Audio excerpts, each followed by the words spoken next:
সমাজে বা রাষ্ট্রে নামাজ প্রতিষ্ঠার ব্যাপারে রাষ্ট্রপ্রধানের কি দায়িত্ব রয়েছে? যিনি রাষ্ট্রের রাষ্ট্রপ্রধান হবেন, রাষ্ট্রের দায়িত্ব নেবেন, ওই রাষ্ট্রপ্রধানের প্রধান কাজই হচ্ছে 4 দফা কর্মসূচি বাস্তবায়ন করা। 1 নম্বরে নামাজ প্রতিষ্ঠা করবে। আল্লাহ তাআলা বলছেন, আল্লাহর অর্ডার, নামাজ প্রতিষ্ঠা করলে মানুষের চরিত্র ভালো হয়ে যাবে। সুবহানাল্লাহ। কারণ এটি আল্লাহর কথা, ইন্নাস সালাতা তানহা আনিল ফাহশাই ওয়াল মুনকার, নিশ্চয় নামাজ সকল অশ্লীলতা, বেহায়াপনা, নির্লজ্জতা, অপকর্ম, পাপাচার, ব্যভিচার থেকে তাকে ফিরিয়ে রাখে। এখন তাহলে নামাজের মতো নামাজ পড়ছেন না, তাকে অবশ্যই কোথাও সামথিং ইজ রং, কোথাও রং হয়ে যাচ্ছে। তাকে কারেকশন করে পরিশুদ্ধভাবে ভালোভাবে নামাজ আদায় করতে হবে। নামাজ আদায় করলে তার চরিত্র ভালো হয়ে যাবে।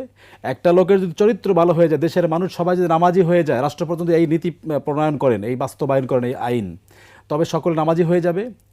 কেউ অলসতার কারণে নামাজ পড়ছে না, তার ইন্টেনশন আছে নামাজ পড়বে, কিন্তু সে অলসতার কারণে পড়তে পারছে না। যখন ইমফ্যাসিস করা হবে আইনভাবে, আইনটাকে যখন তাকে ইমপ্লিমেন্টেশন করা হবে, তখন সে নামাজ পড়তে বাধ্য। নামাজ প্র্যাকটিস করতে করতে সে একজন খাঁটি নামাজি হয়ে যাবে।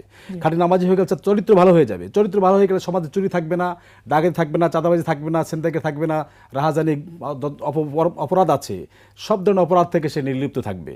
তাহলে একটা অনেক বড় উপকার, আল্লাহ জানেন বিধায় এটা ইমপ্লিমেন্ট করতে বলেছেন। দ্বিতীয়ত হচ্ছে জাকাত ব্যবস্থা চালু করবে। জাকাত ব্যবস্থা চালু করলে সমাজে দারিদ্র্য বিমোচিত হয়ে সুখী ও সমৃদ্ধশালী একটা সমাজ নির্মাণ করতে সক্ষম হবে ওই রাষ্ট্রপ্রধান।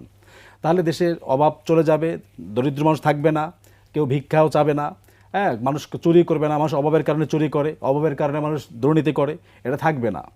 এরপরে দেখুন, যদি সৎ কাজের আদেশ দেয় তাহলে মানুষ ভালো কাজে উন্নীত হবে। যদি অসৎ কাজে নিষেধ করে তাহলে সে অসৎ কাজ করবে না, গুনাহের কাজ করবে না, পাপের কাজ করবে না, যেটা দণ্ডনীয় অপরাধ সে কাজগুলো